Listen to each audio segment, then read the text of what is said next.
Tēnā koutou katoa. Today, hello, I'm Grant. So, I thought I'd just give you a bit of a perspective at the moment that may just, many of you might be able to identify with. Lee and I came to Churton Park 5 years ago, and when we came here, our big impression of the place was that it's got this really rich, multicultural society.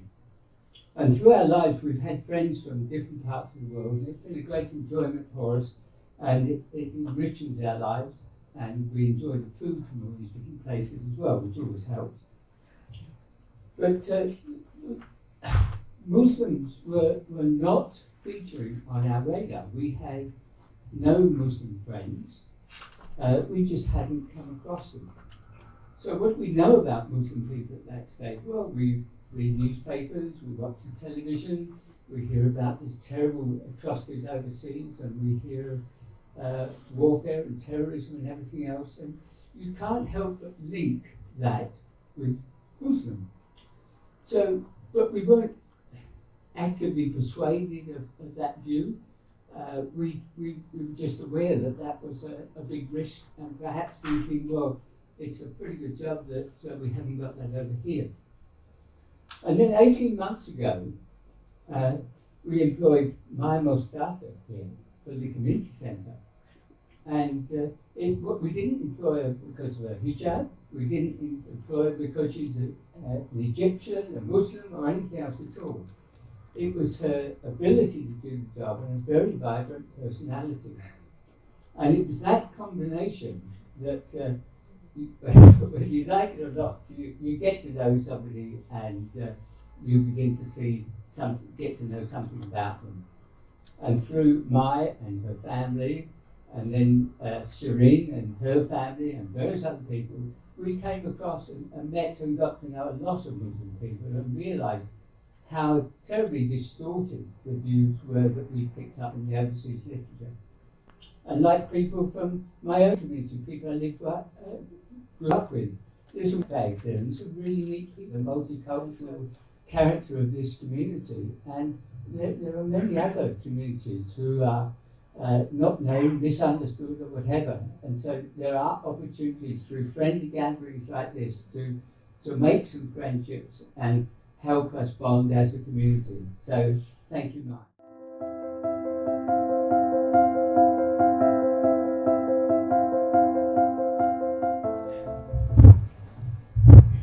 Hi everyone. It's lovely to be invited to help welcome you all to this evening. That nothing bad can come out of us getting to know each other more. Right? Nothing bad can come out of understanding another person's worldview more. And so I think that's probably what underpins why many of us are here tonight, because it's an opportunity for us to learn and to grow and to deepen some friendships tonight. So welcome everybody, and thank you so much for being here.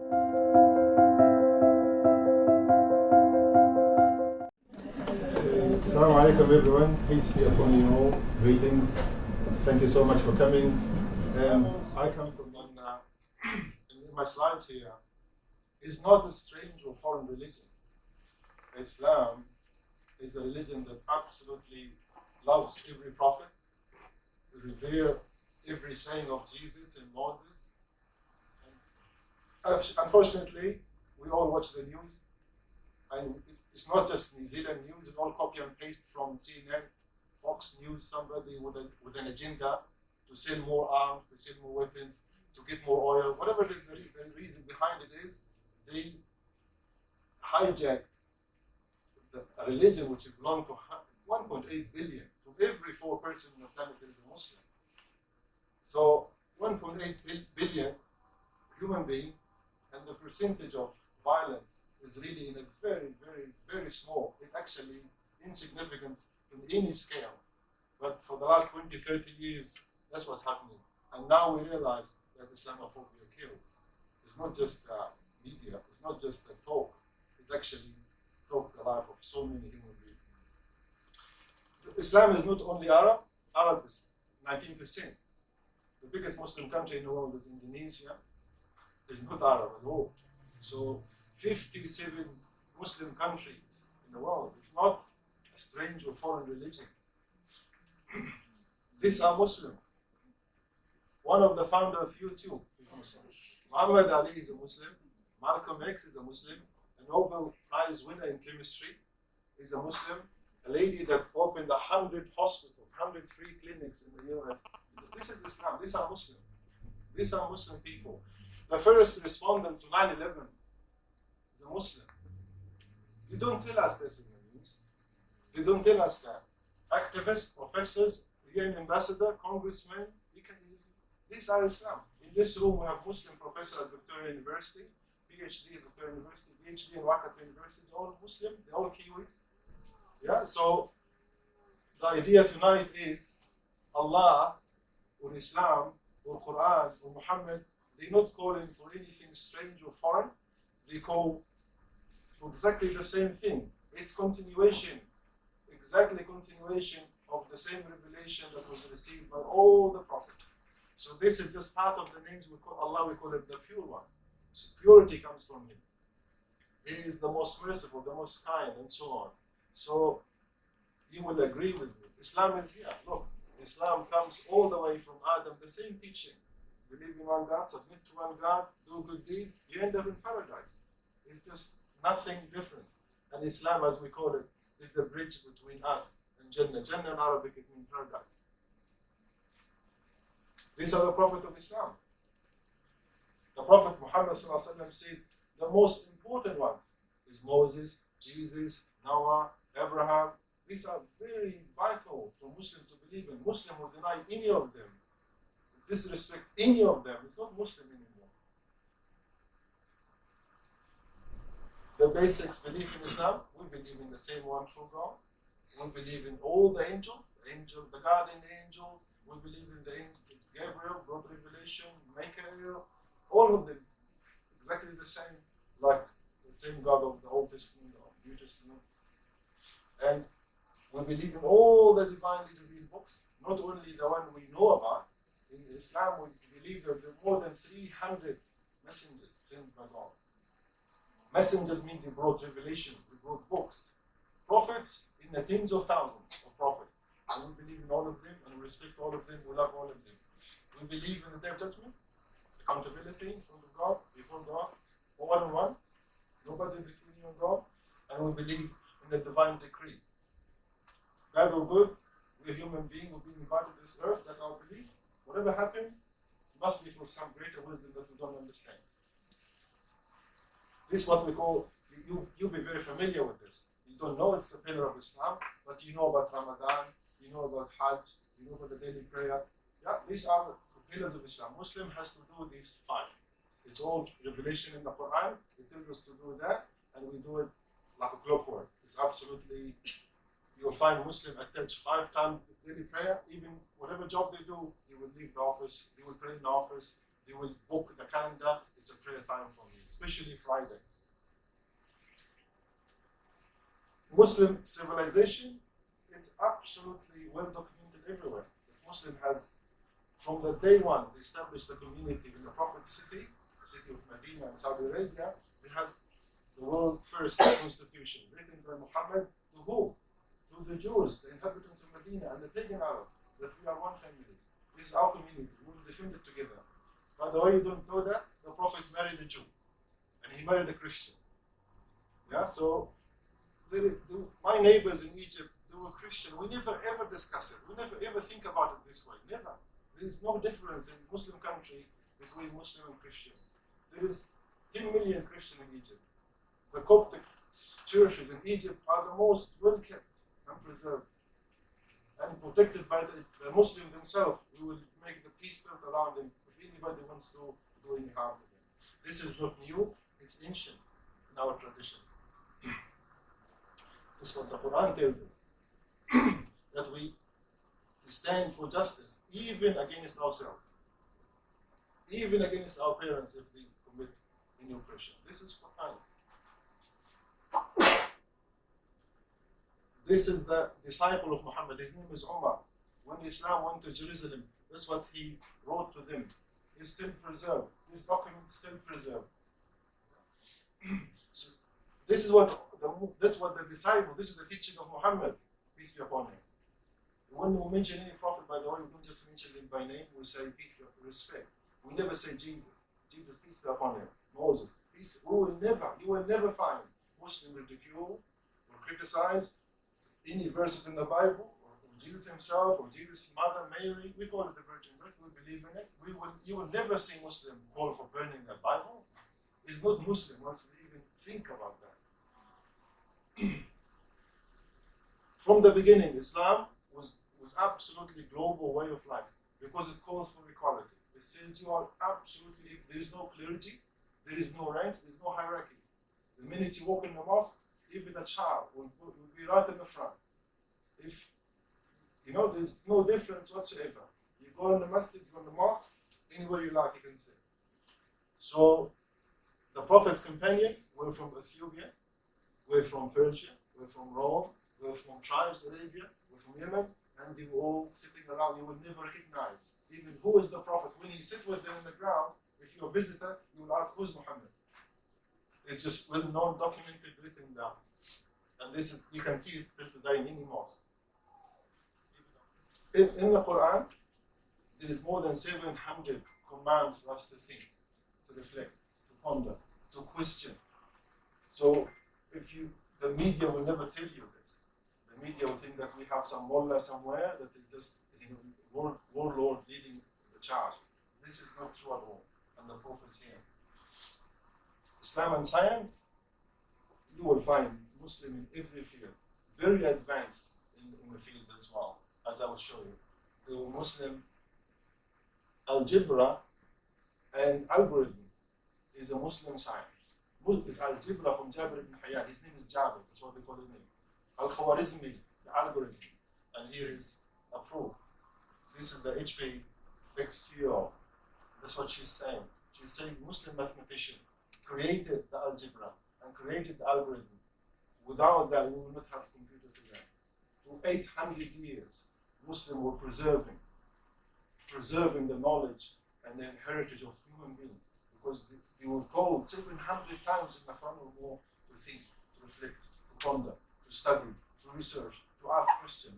Even the Prophet himself was questioned by all, even the women in the gathering, in the congregation. They were asking the most embarrassing question. It's documented and written on his slide here. Her name is Ibtihaj. She is the first American woman with a hijab to go to the Olympics. It is the right of Muslim women to have education. We're talking about 1,500 years ago. We're talking about 1,500 years ago. Muhammad called for education for women. His wife, Aisha, documented lectures. She gave more than 4,000 lectures, documented and memorized. So, not to be forced into marriage. This was unheard of. This was unheard of. To have right in inheritance. Woman was part of the inheritance before Islam. But with Islam, she has the right for inheritance. She has the right to own property. Muhammad's wife was a businesswoman, very successful businesswoman. And to keep her name. Just a few. These are Muslim women in the 2016 Rio Olympics. These are Muslim women. We don't recognize that. We don't get told about this. All medal winners. I'm rushing through. The oldest continuous university on earth is the one in my country, Al-Azhar. Can you imagine that? The university running for the last 1,100 years and it's still running. And then the one in Morocco. What does that tell us about a religion? It says that it's a religion of open, a religion for humanity. It's not a religion for a group of people. It's not a stranger than any other religion before it. This, here another example of a woman. She's a Nobel Prize winner. Yeah? Promoting education all over the world.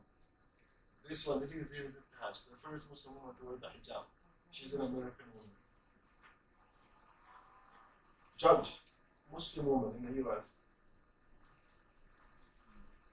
Another Muslim woman, a Nobel Prize for teaching. Yeah, so here's some of what the Quran teaches us. Yeah? So it is the primary source for guidance for Muslims. So you don't ask a Muslim, why do you pray 5 times a day? It's too much. Where do you find the time? You don't ask a Muslim, You fast, you don't even eat or drink. It must be hard. You don't ask a woman, why do you wear the hijab? You don't ask a woman, why you, these are micro questions.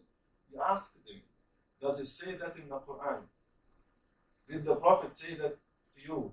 Then that's why, because it's our belief. We believe that God Almighty revealed this to us and the instruction is in there. So we follow it because God said so. Yes, there is rational, logical, all the things come afterward. But the main reason, because it's in the heart. It's just spiritual.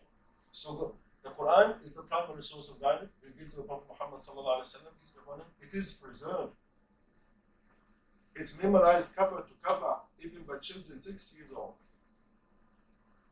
20 million people on the face of the earth memorize the book, cover to cover. That's what we call it for, that's what this Quran is saying. Mankind, we've created you from a male and female, we made you tribes, we made you country, we made you different people for one single reason. It's just to get to know each other. Our gathering tonight is applying this. We have to get to know each other, to respect each other, to love each other, to understand each other, to absolutely spread peace in this earth. It's needed. It's really needed. Thank you so much.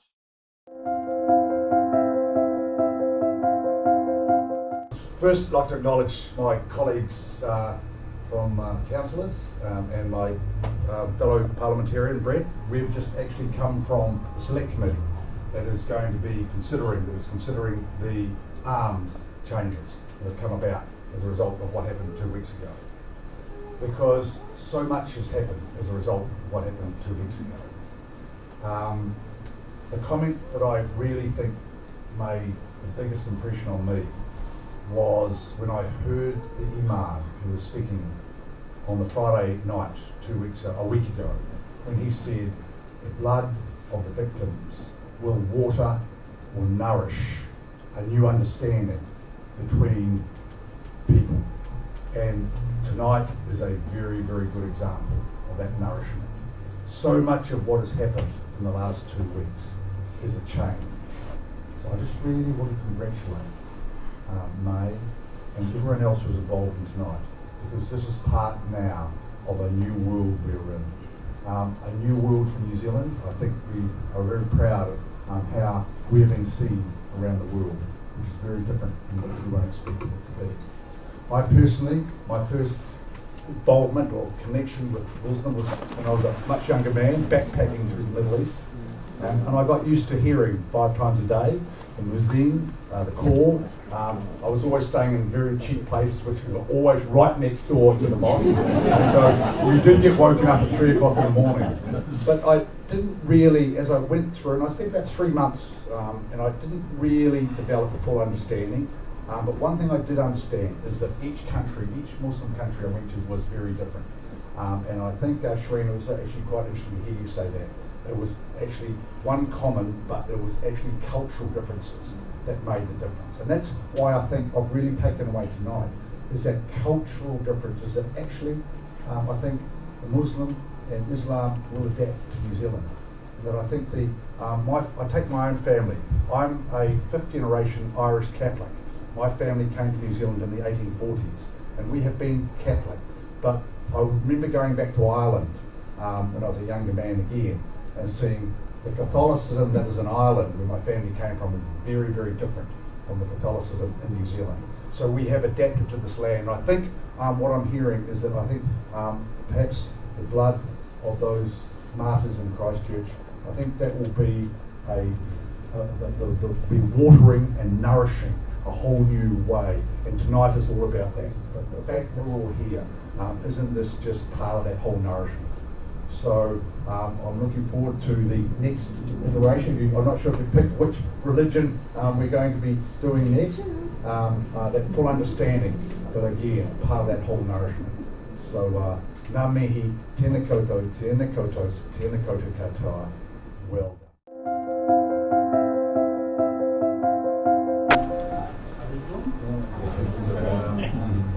Thank you very much for the opportunity to speak tonight. I just want to pay a great tribute to you, Shireen and Mai. totally dynamic. I mean, there were the emails immediately, we call a little meeting of people, and then suddenly you're organising things. I thought the Muslim community was totally exhausted because they've borne a huge burden, they've borne it with extreme grace, they've preached peace, and they've been absolutely fantastic, but they've worked extremely hard too. And yet it's the end to get this going, get into a new phase really of, we've had the grief, we've had the expression, the wonderful expression of people like you, and talking to Muslim leaders, they've noticed that their grief is utterly genuine. There's been tears in the eyes right across the nation. And so the New Zealanders have come to the fore and demonstrated and shown world leadership once again.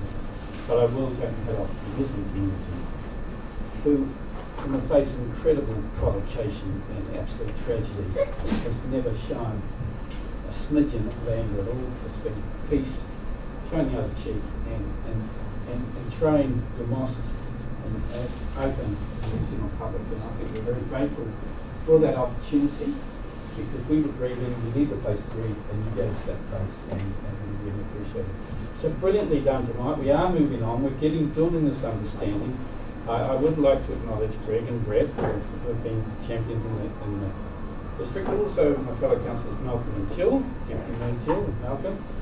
Also other people, I think Rachel, President of the Multicultural Council, a lot of leaders, Brian of course, Brian has led in this community on multiculturalism. Again, Brian's done a fantastic job, and it hasn't been easy, but been well supported by your committee.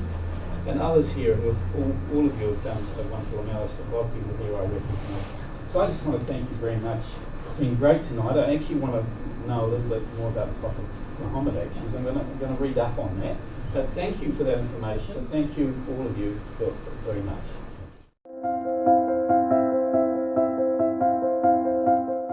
One more thing in the traditions is to smile. So there is a hadith, which is a quote of Prophet Muhammad, to smile because a smile is a charity.